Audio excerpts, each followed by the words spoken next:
여러분 안녕하십니까, 이진권TV입니다. 시사논평 2심 전심 오늘 이야기 시작하겠습니다. 오늘은 용봉장막이 사사로운 물품인가 이걸 주제로 해서 말씀드릴까 합니다. 박찬주 예비역 육군대장 여러분 기억하시죠? 이른바 공관병 갑질 사건으로 아주 곤욕을 치렀던 예비역 대장입니다. 자유한국당이 이분을 1호 영입인사로 내정했다가 보류를 했답니다. 그 이유가 아마 부담스럽다는 건데 뭐냐면 우선 나이가 부담스럽다는 거죠. 새로운 시대에 새로운 정치를 이끌어 나갈 영입인사 이렇게 하려면 아마 젊은 사람 이렇게 내세워야 이제 상징성이 있지 않겠습니까? 그런데 60대니까 부담스러운 거고, 또 하나는 말하자면 그 공관병 갑질 사건입니다. 그거 진짜 혐의가 없다고 이제 드러났지만은, 그러나 잔상이라는 게 있거든요. 공관병 갑질 이러면 박찬주 전 대장을 떠올릴 것 아니겠습니까? 또 박찬주 이러면 공관병 갑질을 떠올리고, 이래서 억울하게 이미지가 지금 그렇게 훼손되긴 했는데 당장 되돌릴 방법은 없죠. 근데 어쨌든 이런 분을 영입해가지고 또 군의 사기를 다시 한번 진작시키고 또 명예를 회복시켜주고 그건 좋은 일인데, 아마 그 부담 때문에 좀 많이 주저가 되는 모양입니다. 앞으로 이제 더 봐야겠죠. 일단 보류를 했다니까.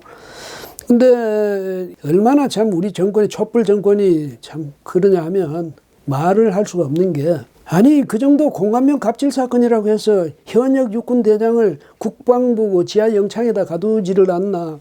검찰 포토라인에 설 때 군복 입고 서라. 별 4개 달고. 그런 식으로 해가지고 말하자면 국민적 조리돌림을 시킨 셈 아닙니까? 그래서 희생양이라는 소리가 나오죠. 군 길들이기 차원에서. 진작에 그때 말이죠. 청와대 안에서나 내각 쪽에서나 아니면 당에서라도 그거 아닙니다. 이러면 안 됩니다. 이러다가 세상에 웃음거리가 됩니다. 이렇게 이야기를 했더라면 상황이 달라질 수 있지 않았겠습니까? 그게 또 모르죠. 박찬주 아니면 또 다른 희생양을 찾았을지도 모르는데 어쨌든 좀 한심하고 황당하고 그런 사건인 건 사실입니다. 근데 오늘 제가 말씀드리자는 것은 박찬주 대장 이야기하자는 게 아니고요. 조선시대에 박한주라고 있었습니다. 박한주. 제가 그래서 이분이 그분 같은 이름이 비슷해서 제가 일부러 책을 찾아서 확인까지 했는데, 이 박한주라는 분은 조선 성종 때 등용이 돼가지고, 그러니까 1497년 연산군 3년 때는 사관원의 헌납이 됩니다. 사관원이란 것은 어떤 기관인지 여러분 대충 아시지 않습니까? 임금에 대해서 간쟁하고 봉박하는 그런 책임을 진 관청이죠. 간쟁이라는 게 뭐냐? 제가 대통령이라고 하네요.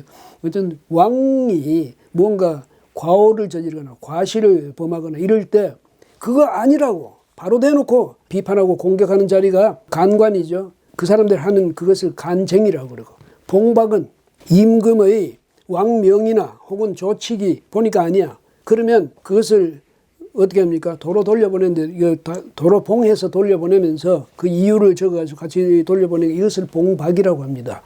예, 그런 책임을 진 자리죠.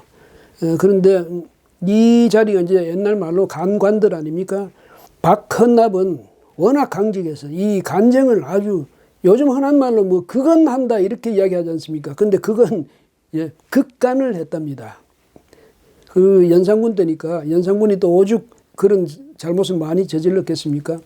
근데 어느 날 이 박헌납이 연산군들은 뭐라고 했냐면, 상감마마 왜 종묘사직이나 여러 능침에 직접 제를 올리지 않습니까? 이랬거든요. 그게 뭐냐면, 이제 능침이라는 것은 아시겠지만 왕이나 왕비의 능 아닙니까? 근데 종묘나 이런 데가 제사도 안 지내고 능침에도 안 가보고 이런 걸 이제 지적을 한 겁니다. 그랬더니, 아니 내가 눈에 병이 들어서 그래서 내가 앞이 잘 안 보여. 그래 갈 수가 없지 이랬다는 거예요. 그랬더니, 아니 그랬던 분이 어떻게 후원해서 말 달리게 하고 격구하고 또 용봉장막 둘러치고 거기서 가무도 하고 그리고 잔치도 벌이고 그렇게 하십니까? 이랬더니 왕이 화가 났을 것 아닙니까? 그래서 아니 도대체 용봉장막이 네 거냐? 근데 용봉장막이라는 건 뭐겠습니까? 용이나 이 봉황은 이건 이제 왕의 상징이니까 그런 것을 그려진 그런 장막을 친 거죠. 그게 옛날에 왕실 안에서 어떤 이제 중요한 행사 같은 게 있을 때 하는 건데, 그게 용봉장막이 네 거냐? 네가 왜 간섭이야? 이렇게 이야기를 했거든요. 그랬더니 박헌납이, 아니 그거는 백성들이 만든 거죠. 백성들의 힘으로 만들어진 거니까 상감마마의 사사로운 물품이 아닙니다. 그러니까 연산군이 박헌납을 그냥 뒀겠습니까? 결국 여러 가지 이제 괘씸죄 때문에 저기 평안북도 벽동이라는 곳에 유배를 갑니다. 벽동은 이제 유배지로 유명했죠. 그게 바로 그러니까 헌납이 된 바로 그 다음 해죠. 그러니까 연산군 4년 때. 그러다 1504년에 서울로 압송이 되고 갑자사왔대요.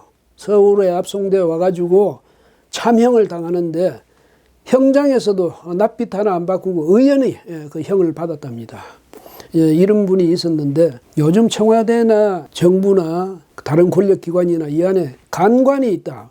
아주 직관을 하는 사람인데 이런 말 들어본 적이 없어요. 옛날에 왕한테 잘못 말하면 그렇게 되지만은 요즘이야 대통령한테 잘못 말한다고 무슨 뭐 감옥에 갈 일이 있습니까? 목숨을 잃을 일이 있습니까? 그런데도 그런 목소리가 들리질 않아요. 이게 기가 막힐 일이죠. 이게 누구 손해냐? 정권 손해 아닙니까? 요즘 보니까 윤석열 검찰총장이 대통령의 여러 가지 말에도 불구하고 그러니까 대통령이 아마 댓글 걸듯이 그렇게 말하는 경우가 있던데요. 그런 것에도 구애받지 않고 소신껏 수사를 하는 모습을 보인다.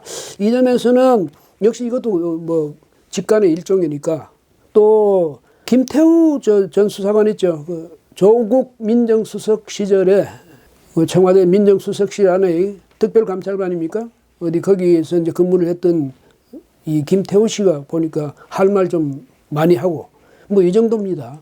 그럼 왜 그렇습니까? 이 칭송의 소리는 자자한데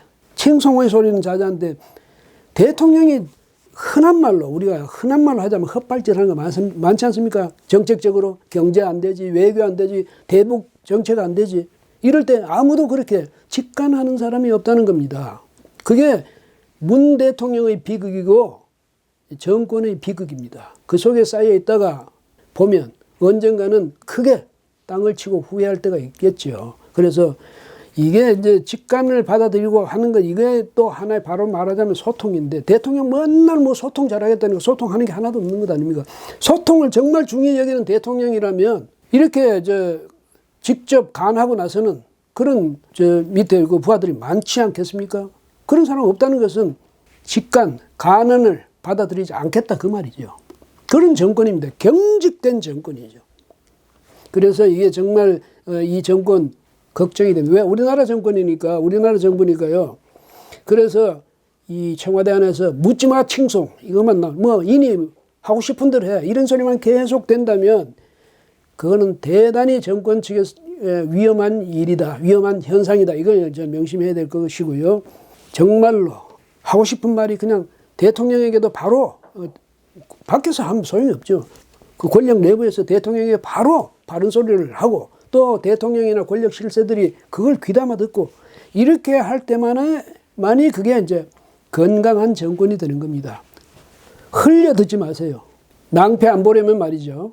예, 오늘 여기까지 하겠습니다. 고맙습니다.